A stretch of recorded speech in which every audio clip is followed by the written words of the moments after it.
एक समय की बात है कि राजा परीक्षित ने देखा कि एक गाय भागती चली जाती है, उसके पीछे जो है उसको रगड़ते हुए चला जाता है एक मनुष्य।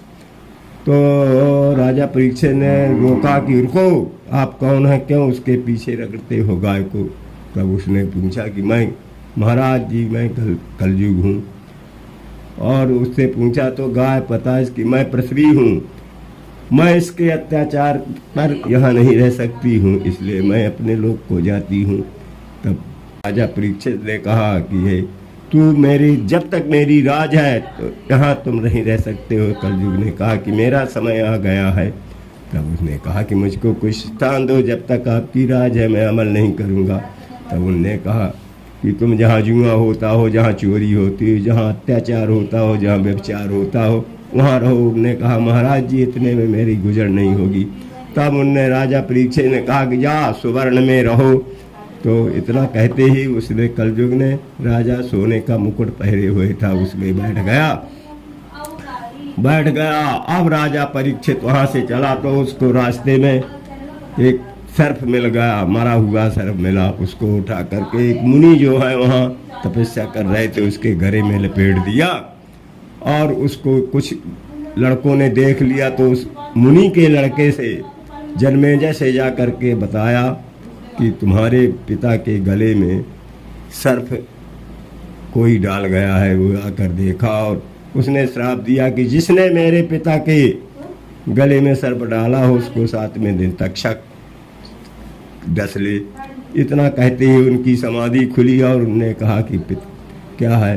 उन्होंने कहा कि मैंने जिसको श्राप दे दिया हूँ जिसने तुम्हारे सर्प गले में डाला है। उनने अपनी ध्यान योग से देखा तो उनने कहा कि अरे तुमने बड़ा पाप किया है, ऐसे राजा धर्मात्मा राजा को श्राप देना बहुत तुमने अपराध किया है, चलो उनको बता दें नहीं तो उनकी गति बिगड़ जाएगी। तब दोनों गए और राजा परीक्षित के यहाँ जाकर राजा परीक्षित ने अपना मुकुट उतारा। तैसे ही उनको ध्यान आया कि मैं बहुत बड़ा पाप किया हूँ, मुझको भगवान किसी समय मुझको पाप किए का फल मिले।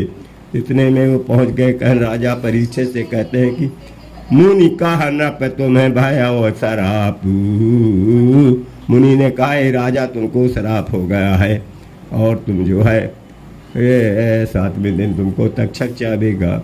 और इतना कह करके वो राजा मुनि चले गए। राजा ने अपने लड़के को बुला करके रात दिया और जंगल को निकल गए।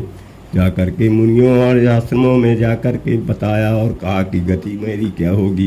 किसी ने कहा गौदान करो, किसी ने कहा यज्ञ करो, किसी ने कहा क्या किया, समय 7 दिन का है। इतने में सुखदेव जी महाराज आ गए नंग धड़ंग आ करके। जी कहते हैं नंग धड़ंग आ गए और कहते हैं कि मुनि तुम्हें तो 7 दिन का जीवन है और 2 घड़ी में मनुष्य तर गए हैं, मैं तुमको अमृत पान करा के तार दूंगा। कह कहन भागवत लागे और ऐसा कह कर के भागवत महापुराण का पाठ करने लगे। उसके सुनने से राजा परीक्षित सुनते रहे और 7वें दिन तक्षक आकर चाबा।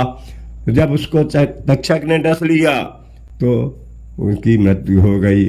और उसके पहले धनवंतर वैद्य ने सुना कि राजा को तक्षक चाबना है तो बचाने के लिए चले और तक्षक चाबने को लिए चला।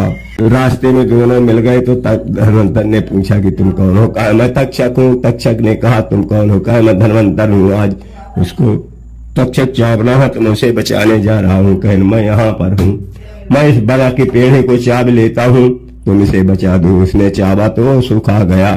तो उसने जहाँ निहारा तो बैर ने निहारा तो फिर हराने लगा। तो तक्षक ने सोचा कि ये जो है उसको जा देगा।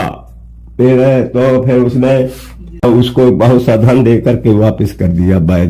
अब विचार करता है तक्षक की ये चला गया, बाद में फिर आके जा देगा, इसलिए वो जाकर के अच्छी ढुकानी लाठी बन करके रास्ते में गिर गया। बैर धनवंतर अपने घर को तो उसने उस लाठी को उठाया और उसके पीठ में खजरी हुई, खजवाया तो तक्षक था वो, उसने चाब लिया। अब जहां उसकी नजर नहीं जाती है वहां वैद्यकी नहीं चलती है और वो सर के दर्द से वो बेहोश होने लगा। जाते जाते घर में पहुंचा, 4 पुत्र थे। उनसे कहा बेटा मुझसे कहा कि मुझको मत जलाना, मुझको तेल में कड़ाही में डालकर चुरा के खा लेना। तो लड़कों ने ऐसा करने लगे।